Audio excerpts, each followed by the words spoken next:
Everything on the menu here at Betony could be made gluten-free. It was important to me when we opened that we offered some different options for people who may have a gluten intolerance, like my mother. So I miss the breads. I still miss bread. And I find gluten-free bread very difficult to make well.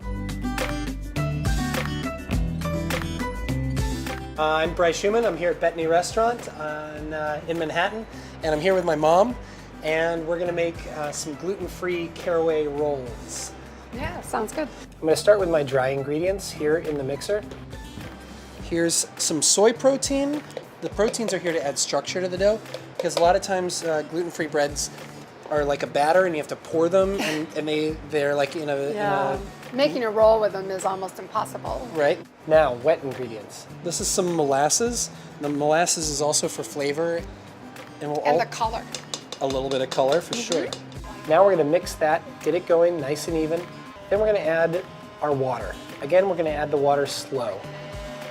Oh, it's a beautiful color. And, you know, it's got a good texture to it. It looks just like bread dough. And what's unique about this recipe is that it acts and behaves a lot like a bread dough.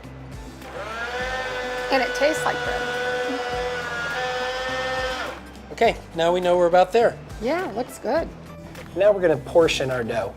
I'm going to lubricate the board here. What about your hands? Yep, here. This helps keep it from sticking. Right.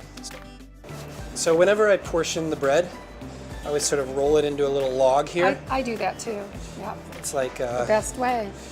It's important to have a scale, but with a scale you can be a little bit more precise. About 70 grams. You cut them. Uh-huh. Okay.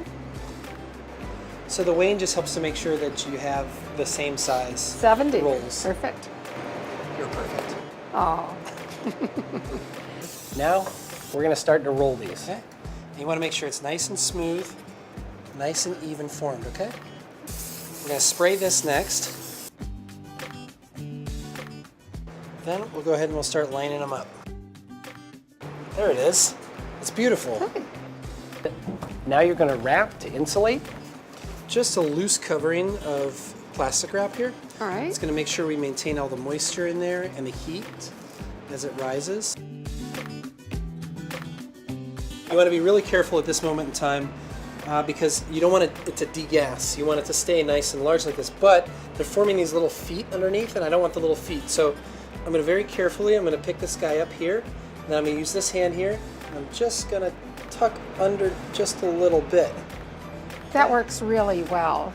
Don't mess with it too much because you don't want to degas it.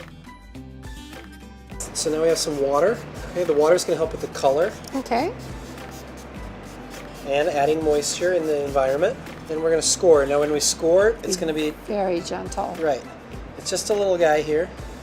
Don't want to degas it. Right. You can let it fall. So then water into the pan in the bottom to give steam, into the oven at 380 degrees, and shut the door. Comes out of the oven, let it cool, and then you have your rolls. And look, they're beautiful, and they look like a yeast-based roll. I mean, people won't be able to tell the difference. Awesome.